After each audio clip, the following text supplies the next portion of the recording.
And then we'll do a little bit of content. So I don't expect us to go to 4 p.m. today, but I also can't guarantee we won't go to 4 p.m. today. And so that's going to happen a lot with this course of there's a lot of videos that you should be watching outside of class. And so if you're watching those videos outside of class, well, you're technically spending time that could be in person. So I don't want to kind of hold you the entire class period and then say, okay, now you also have to watch 30 minutes of video, because that's kind of making a longer class period than the designated. I think we get 2 hours and 15 minutes, but I'd have to double check that. So a quick introduction of me. I've taught this 055 course a lot. I taught it for the first time with this weird format that it's only a late start course, or at least the majority of this is a late start course based on a lot of people's, what am I looking for? What word? Results in the 121 course. But all of that's to say, I've done the content a lot. You might notice that sometimes I recycle things and say, oh, homework's due on Friday at this time. If I say that in a video, just ignore it. Just pay attention to what I'm saying in class for due dates and stuff like that. I've been teaching at CCD, I think, for 4 years. Yeah, that sounds about right. Teaching a lot of 055, teaching a lot of 121, teaching a lot of 050. I'm also currently teaching at CU Denver, and I'm a student at the PhD program at CU Denver. So I'm a little bit busy. If you need help outside of my regular office hours and lecture hours, I'll do my best to make it work. It's just we'll probably have to kind of meet somewhere in the middle. If you're saying, oh, I can only meet at Monday at 11 a.m., well, I can't do that because I'm teaching another class. But I would be more likely if you were like, oh, I need to meet at some point in the next 2 days. Well, then we'll kind of make a designated time for us to meet. Okay, so the syllabus. This is accessible on D2L. We'll talk about D2L in a little bit. I just want to kind of do the flow of the syllabus first. And so yours will look exactly like this, other than probably won't have highlights in green. I'm only highlighting the green stuff because I think that's the important things to talk about. So a lot of you guys, well, I guess all of you guys know what the meeting time in the room is. We might meet from 2 to 4-ish. As I mentioned, 4-ish is if we have a lot of content to cover, I'll probably push it closer to the 4. Today, we'll probably push it closer to the 3. So that's why I say the 4-ish. That's not a hard 4, but be prepared to stay to 4 every class period. Don't plan on going to, I don't know, I guess concerts aren't things anymore. Go to a Zoom game night at 3:30 because there's a chance I might go past 3:30. There's the Zoom link. This is the same Zoom link every time. This isn't going to change. This is the Zoom link for my office hours and my other classes. So if you are just going to randomly join, you might get the bonus of joining my CU Denver college algebra class. All that's to say that it's the same. It's not going to change. So this is going to be used for every class period. This is going to use for my office hours. Important dates. Well, we're doing the start date today. That's great. End date is May 6th. Last day to drop with a refund. This is important and it comes up very quickly. So if you are in the class and you're completely overwhelmed and not tracking anything, we'll give it the first week, give it the second week, and then towards the end of the second week, start to say, is this because I just don't have enough time to dedicate to this and I need to refocus, or is this something that's just not going to work for me and I need to do it next semester? So you can get all of that money back. If you don't really care about money, which sounds nice, you can also withdraw by this, which is very close to the end of the semester. The end of the semester is the 6th of May. This is 2 weeks before that. And you'll get a W on your transcript. So you don't get any of your money back, but you also don't get an F on your transcript. And that's just something to be aware of. If towards the end of the semester, you've given it your all, but you're walking into test 3 or the final with a 20%, it might be a good idea to withdraw, but that would be a conversation to have with me as we get closer to that date. Because in all honesty, for a class like this, which I believe for the majority of us is a pass-fail, a W isn't that much better than an F on a transcript. If you are an MSU student, a lot of the dates are going to be different for you. So you would probably check with your institution of when you can drop for a refund, when you can withdraw, stuff like that. This is my information. My name's Zachary Sorensen. If you want to call me Mr. Sorensen, Professor Sorensen, Zach, most people just call me Zach. That's fine. I'm not super formal. The best way to reach me by far is email. I have it updating on my phone. So if you send me an email, at least I'll be aware of it within a couple of minutes. Maybe I'm in the middle of something and I won't respond immediately, but I'll probably respond to you within 24 hours. So that's very reliable. This phone number is more for the math center. So if you call them, they're going to take a message and then they're going to call me and then I'm going to have to track them down and take a message. So all of that's to say, just email me. That's a much better way of contacting me. As I mentioned, the Zoom room for this class is the same for my office hours. I have Mondays 2 to 3 and Tuesdays 1 to 2. So the Tuesdays are kind of designed for this course because it's right before this course and then we can go into class, but you can come to the Monday one. And then as I mentioned, if neither of these times works for you, shoot me an email. We'll make it work. We'll have to kind of be careful about how we pick our times. This semester is the first time that we're going to use WebWorks solely for our homework. So the good news, I guess the bad news is I'm not crazy about WebWorks, which you'll hear about all semester. But the good news is you don't have to buy any MyMathLab. You don't have to buy any textbook. So if you want to access the textbook, it's free online. You might have to pay if you want a hard copy. I'm not really sure how much that costs. But that's really cool. You can do that. And then the homework platform is also entirely free. If you want a calculator, that's fine. That's allowed on all exams. I wouldn't allow a phone on your exam. If you are really thinking about going on to a higher mathematics like calculus maybe eventually, it would be a good idea to at some point in the near future get a graphing calculator. If you're more in the group of, okay, I want to do 055, maybe 121, and that's probably going to be as far as I go, we'll just get a standard scientific calculator. These are very expensive. You can probably find one. I forget the name. I could look it up for you guys if you want it. But there's some at Target that are just, maybe I have one on me. I don't have one on me. I'll track one down. There's some at Walmart that shouldn't be more than $10, and that's more than enough. Like I said, I also teach 121. That's a perfectly good calculator for that class as well. What else? Obviously, you need internet. Otherwise, you can't really attend the courses. I will be recording the courses. So if there's an emergency, if your internet goes down, I get that. You can watch it at a later date and do the in-class stuff as well. For exams, it's a good idea to have a working webcam. I'm not sure I'm allowed to do this, but in the past, it's been more of a show up, maybe show your working space. And then if you have questions, you can ask me questions. I won't be lurking the whole time and say, oh, turn on your webcam and, oh, you randomly show what you're working on or anything like that. My exams are a little bit more low key than probably I should. We are combating cheating because that kind of happened a lot last semester by making the tests more open-ended. So even if you are looking at websites, they're probably not going to help you a whole lot. And with that in mind, we are going to, not with that in mind, we do assignments in class, and I would like you to upload what you have done in class. And so to do so, Cam Scanner is kind of what I do. It allows you to just take your phone and take pictures. You can upload it as a PDF and then just put it into D2L. That's my recommendation. People do other things. I don't know. I don't know if you've used Notes.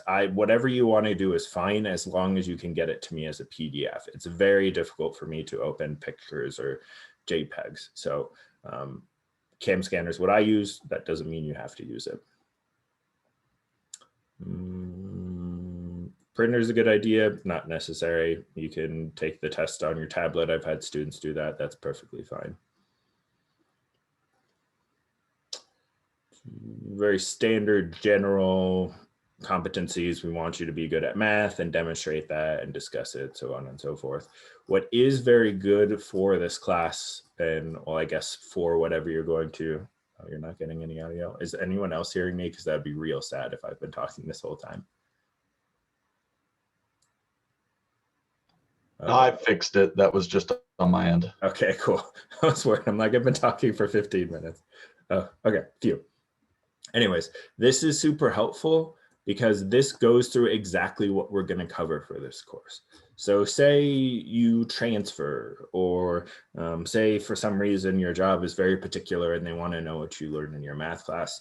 If you tell them that you took 055 algebraic literacy, truth be told, that's kind of a meaningless title for a lot of people. They're like, is that college algebra? The short answer is no, it's not. Well, then what is the course? And this is a really good reference for you to be like, well, this is all we learned. We learned radical expression simplest form. We learned dividing polynomials. We're going to learn all of this. So this is a great reference of, I mean, A, if you're curious on what we're going to do, but B, if anyone outside of this course, your advisor, really anyone wants to know, we did this. This is all of the content we're going to cover. And then they'll be like, oh, okay, so it's basically pre-algebra. I get what you covered. That's helpful. That'll help me understand what your credits are for.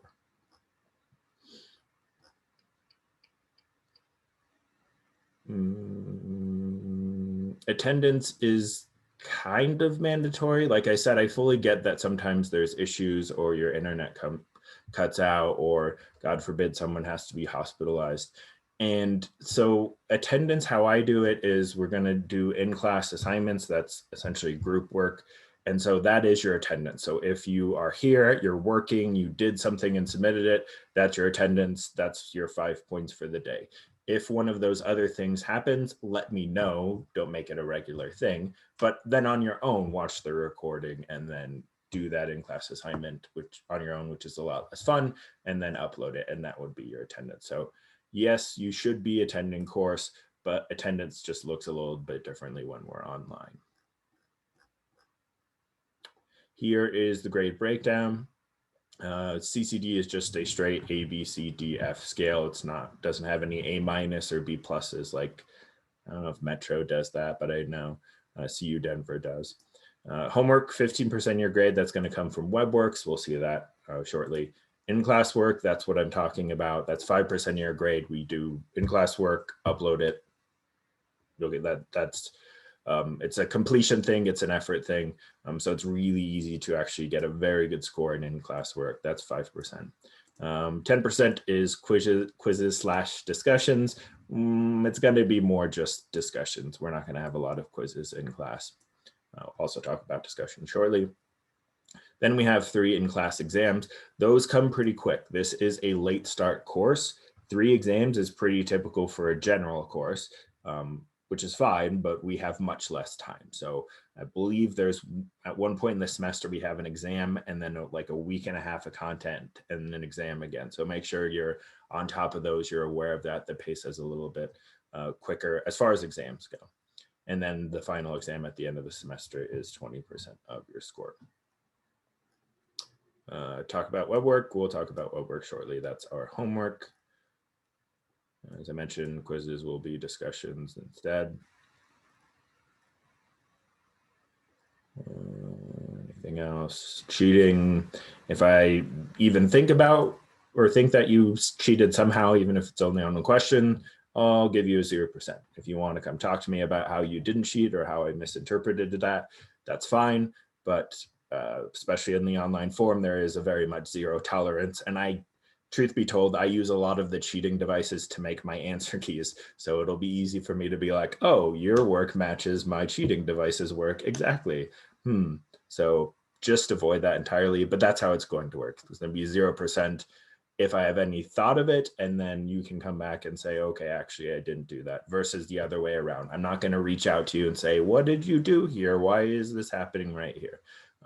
So be aware of that. There is a process that if for some reason you fully disagree with me and you want to go to an academic council, that's a thing. It's a giant headache and not a lot of fun. Just don't cheat. That's great. We have free online tutoring. This has the full breakdown of how that works. it's generally they do some nice review things for tests, which is cool. But for the most part, you arrange a time to meet for a tutor for I think a half an hour or maybe an hour, and it's a one-on-one appointment, and they work on you with the homework that you're struggling with the content that you're struggling with the review, anything. And again, it's free, so like why not do it? Tutoring's typically pretty expensive for one-on-one.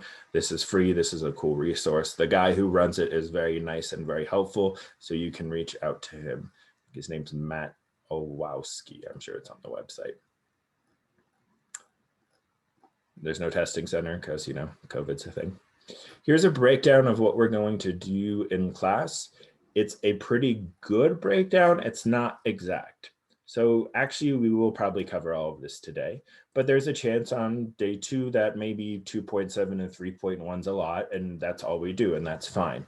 So the actual content might shuffle a bit. The exams won't. Like, I'm not going to move this test 1 up a day and say, surprise, actually, we're taking it on the first day of the week of the 15th as opposed to the second day. If I move it back, which is possible, but very unlikely, I'll let everyone know through class. I'll shoot everyone an email. I want to make it sure that if something happens to you, you won't be surprised about when the tests actually show up.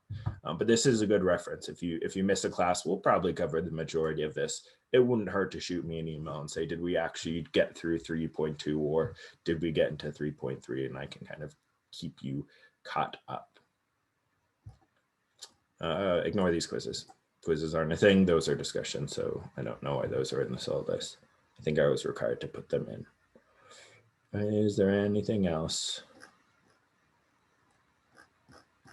I think that's good for the syllabus. Any questions about that?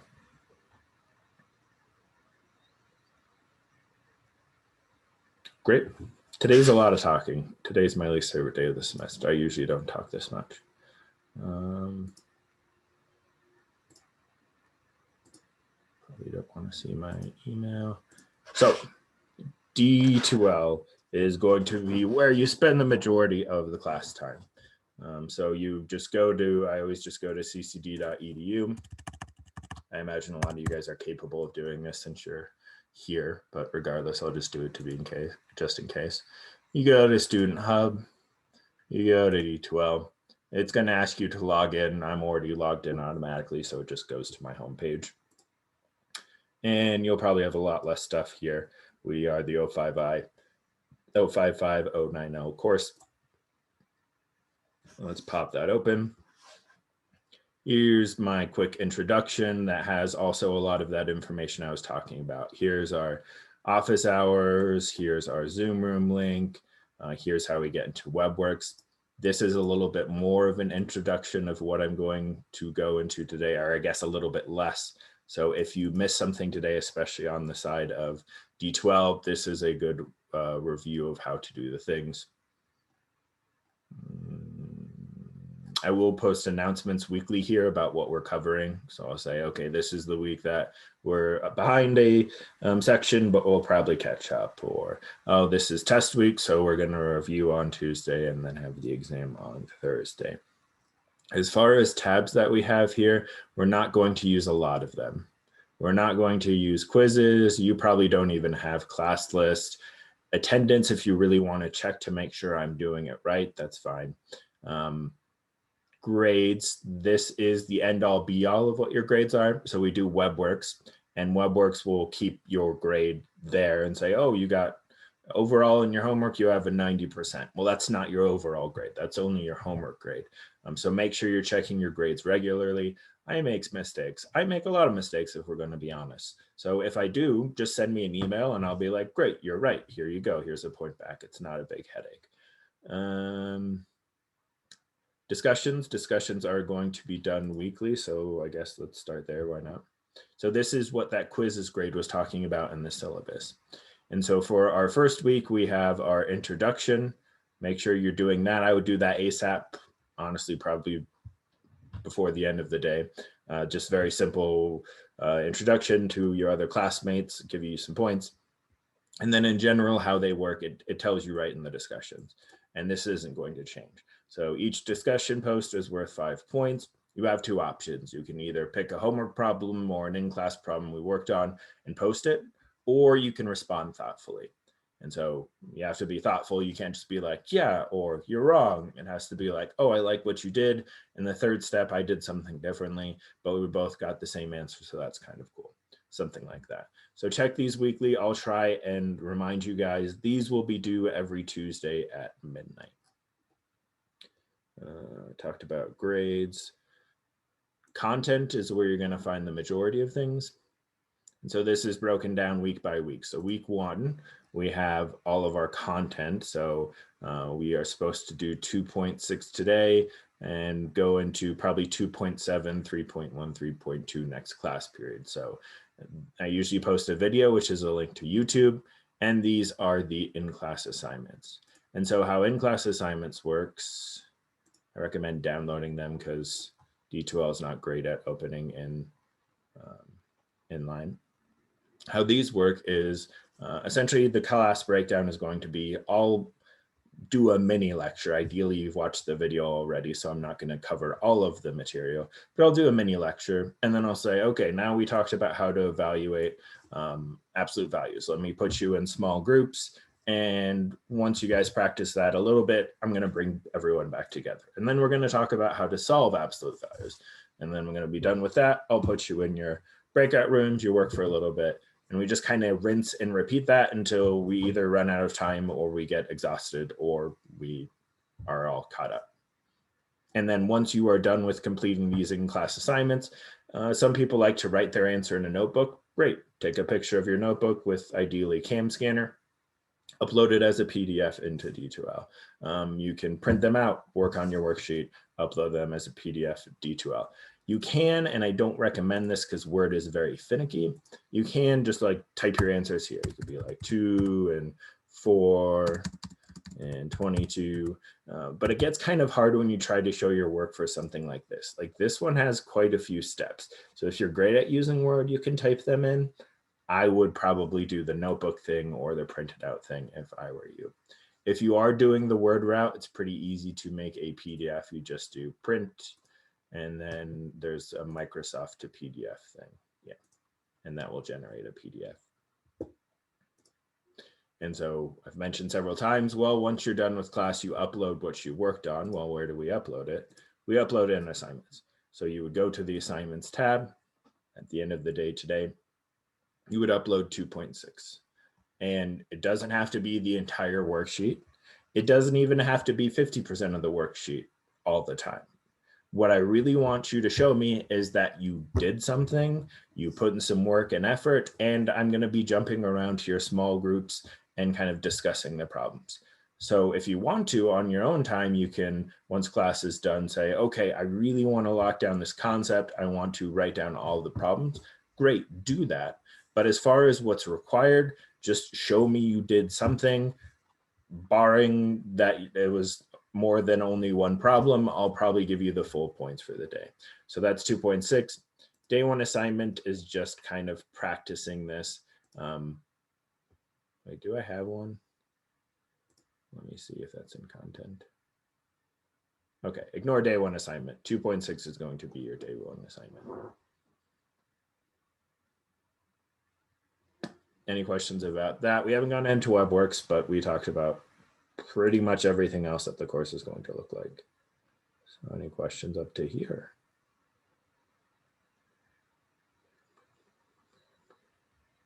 Great. WebWorks. So there's 2 places you can access WebWorks. You can either go to content, and here's WebWorks right there.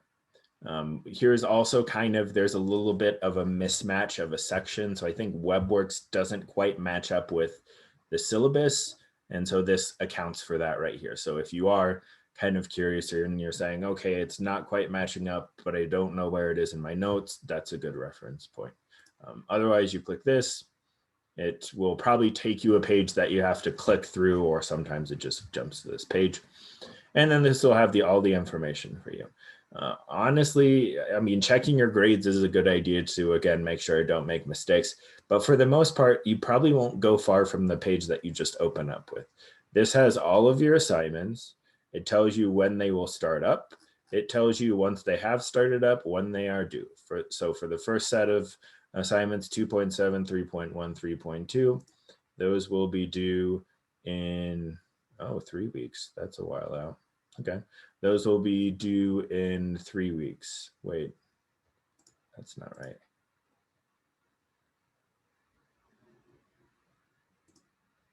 Okay, let me think about that. I think they're due in 2 weeks, but I'm not really sure. I'll double check that. Regardless, they will always be here. Typically, how I like to do things is we cover the assignment and then you have 2 weeks to complete it. So wait, actually, maybe that would make sense. Okay, let's stick with that for now. So first assignment is the 23rd. The idea is once we cover 3.2, which will be the end of this week, you'll have 2 weeks to complete it. So if you need any help that following week or the week after that, let me know. I would recommend kind of getting on top of them sooner rather than later because, well, we just recently covered the content, and so it would probably be fresher in your brain to go through it, as opposed to 2 weeks from now, you'll probably forget what we're going through today, absolute values.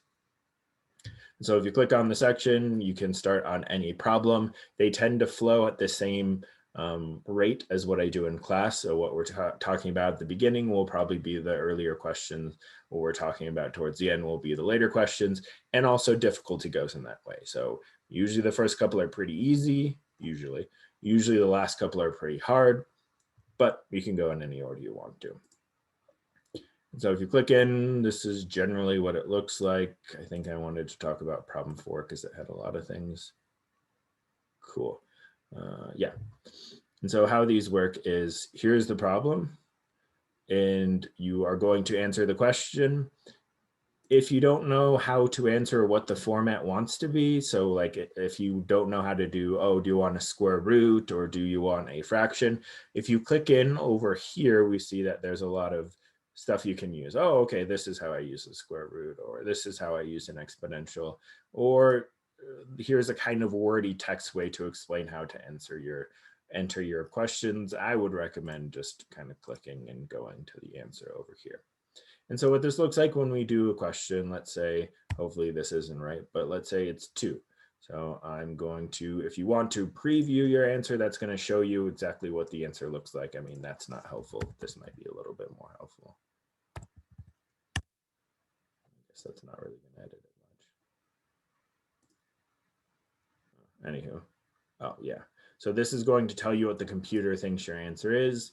And so that's an okay way to check to make sure you're telling it the right thing. I honestly don't know why they do that. But once you're ready to do it, you say, okay, submit my answer. Ooh, I didn't get it correct. Okay, shoot, let's try something else. Let's say it's 10.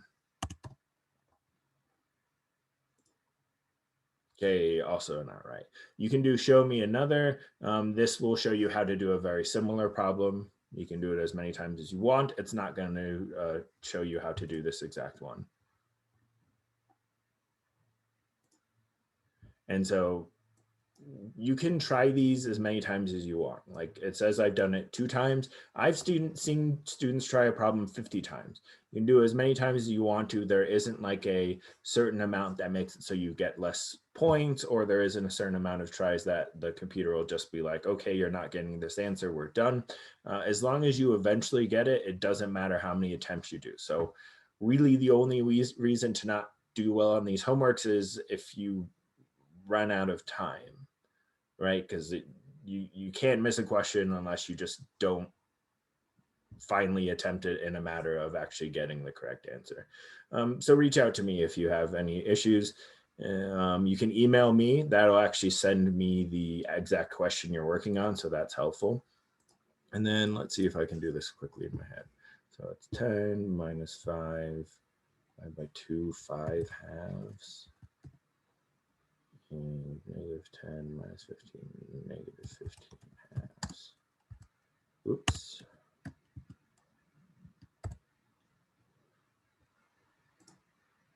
Great. And then it shows that it is correct. Something to note, if you have multiple answers, make sure you put a comma between them. If you're solving for X, usually the X is already there, so you just have to type the numbers. And then you can go to your problem list and you can see, I guess maybe I need to refresh it.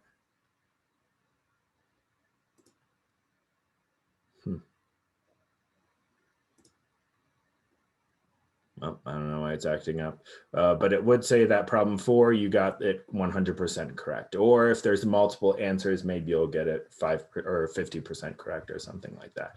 So that's the only thing I care about. I don't care about how many attempts you have.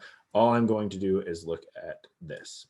And as you just noticed, this system is a little bit buggy because it's fairly new. This is kind of the first time that everyone's required to use it. And so to kind of account for that, I'm going to like two questions on every homework assignment are kind of freebies. So if you get 1 through 8 and for some reason problem 9 is not working, well, don't worry, you're going to get 100% because I'm going to throw away the 2 questions that you've missed.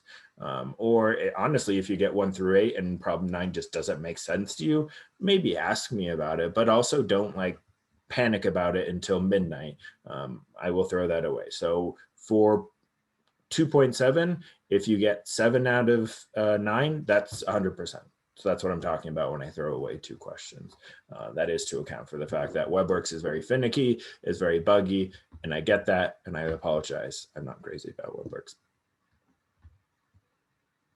Any questions about this? Or let's see what else. Tries work together. Oh, homeworks work together. Your questions are probably going to look a little bit different. So if you're looking at your WebWorks, your problem 4 is probably not going to be the same thing that I have right here. But that doesn't mean you shouldn't work with other people. If you're getting the answer correct, you're probably going to be able to explain how to do it to someone else with slightly different numbers. They're going to be the exact same type of question. It's just the numbers are going to be flipped around a little bit. Great. Now, any questions about anything outside of content?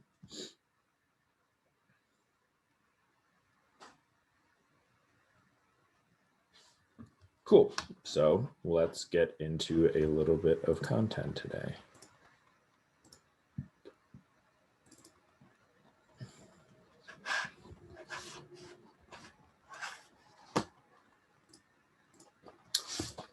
So first thing we are going to talk about is absolute values. So this is section 2.5. If you want to follow along in the in-class assignments, you would go to content, go to week 1, and so, or sorry, 2.6. So this is 2.6. This is the worksheet we're going to work on in our groups.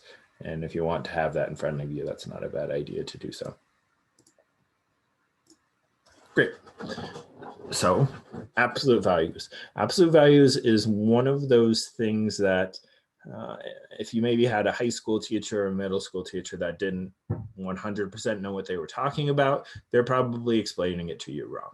So a lot of people think absolute value is it's always positive, which is kind of true. It's just that's not the entirety of the story. It's distance from 0. That's what an absolute value is. We're talking about how far away a point is from 0.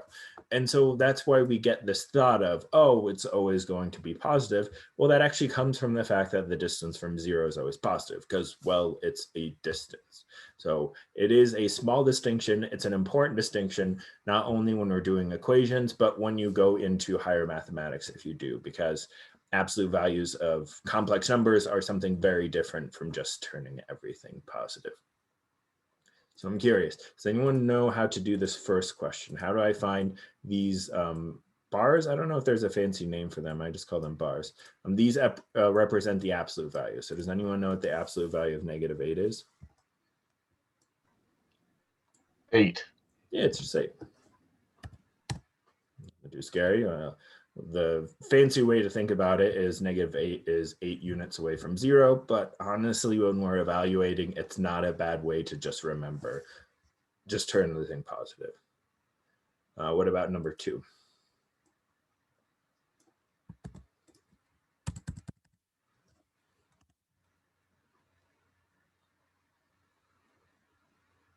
What's the absolute value of 1? 1. Great.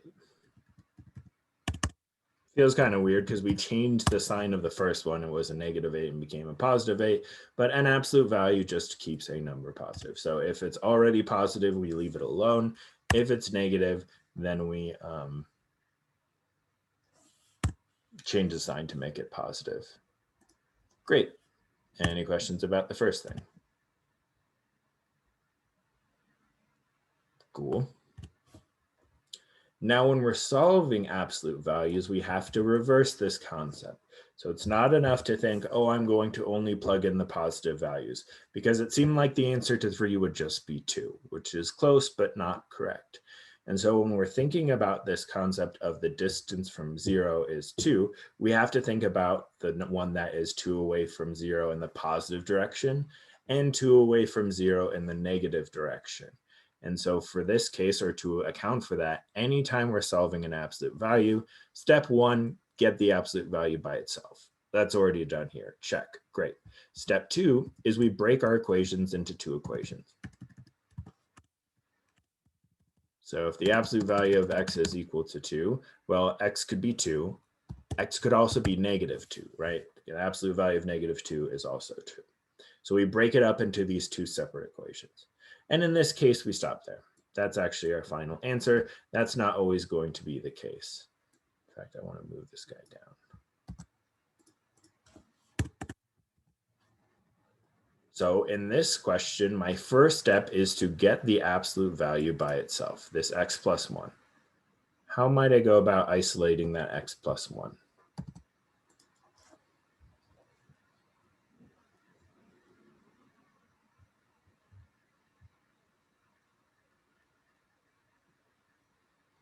You don't have to give me the full answer. What would be my first step, maybe?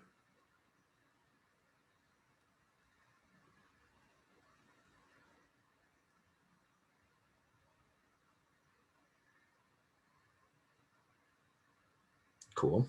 Well, I'll help you guys through this one. You'll help me through the next one. So my first step is to add 2 to both sides. I'm just doing basic algebra. I'm essentially solving for x, except for x is this big entire thing. So my first step is to add 2 to both sides.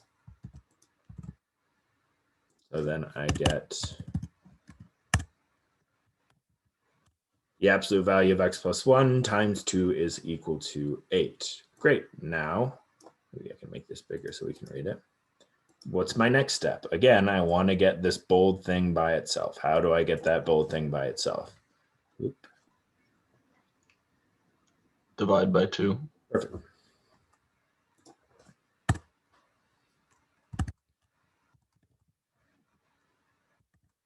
So if I divide by 2, 8 divided by 2 is 4. What's my next step?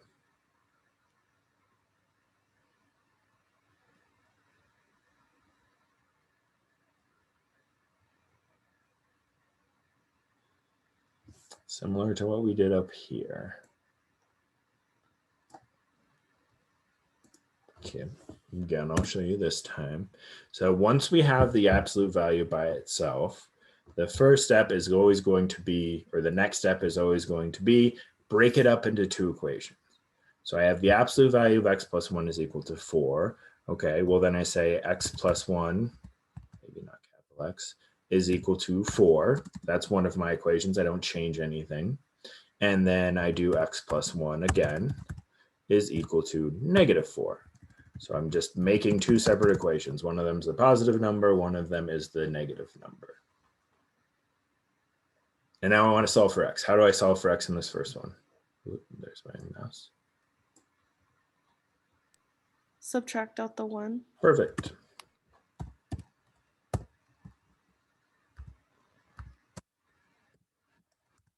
And the exact same thing over here. So these are my final answer. How might I go about checking to make sure these answers are correct? You can plug them back into the original equation. Perfect. Yep. I would go all the way back to this part. I would plug in the 3. And well, we already know how to evaluate absolute values. So I would evaluate it and make sure both sides are equal to the equation. And that's generally how we check answers in this course for almost any question. So that's something to keep in mind. It's always a good idea. We're going to get into equations where you're actually required to do that. So don't kind of just brush off that concept. Okay, one more, and then I'll put you into breakout rooms.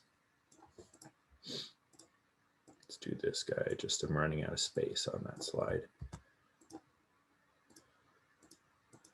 And well, since I did the last problem entirely, you guys helped me through how to do this one. I'm tired of talking. I've done it for 40 minutes straight. Start by subtracting out 4 Perfect. Why are you doing that?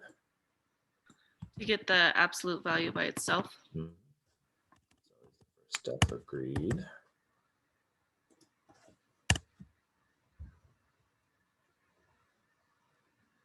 What's next?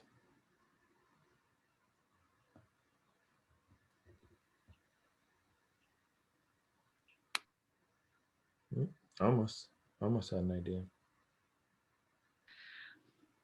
Would you write it as a positive thing?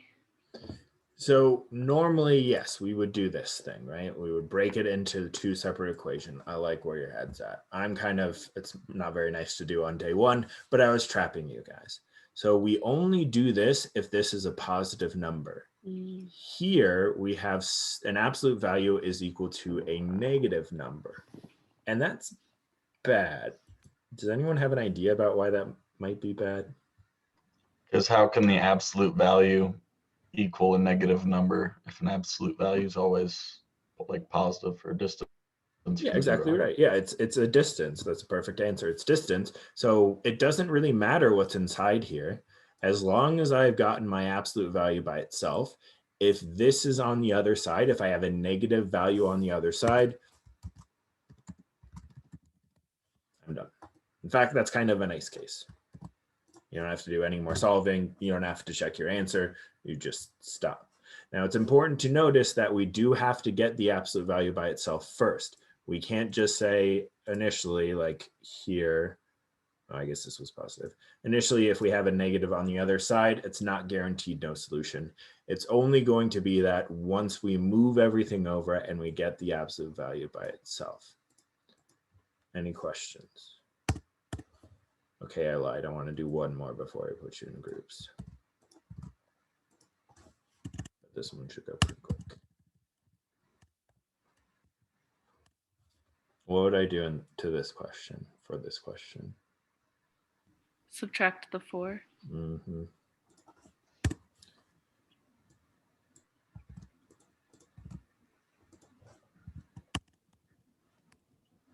That's something weird. So we've seen positive, we've seen negative.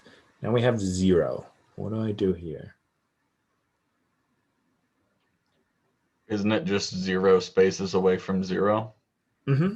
And so instead Isn't of breaking it up into two equations, you just set the thing equal to 0. You might have to do a little bit of solving, but that's how you do it. So generally, if it's positive, we break it up into two different equations and solve. If it's negative, no solution. If it's 0, we are technically breaking into two separate equations, but also technically negative 0 is 0. So let's not try and break our brain. We just only have the one equation. Or you can do both equations, you'll get the same answer. Any questions about this? Great, so we have a small class.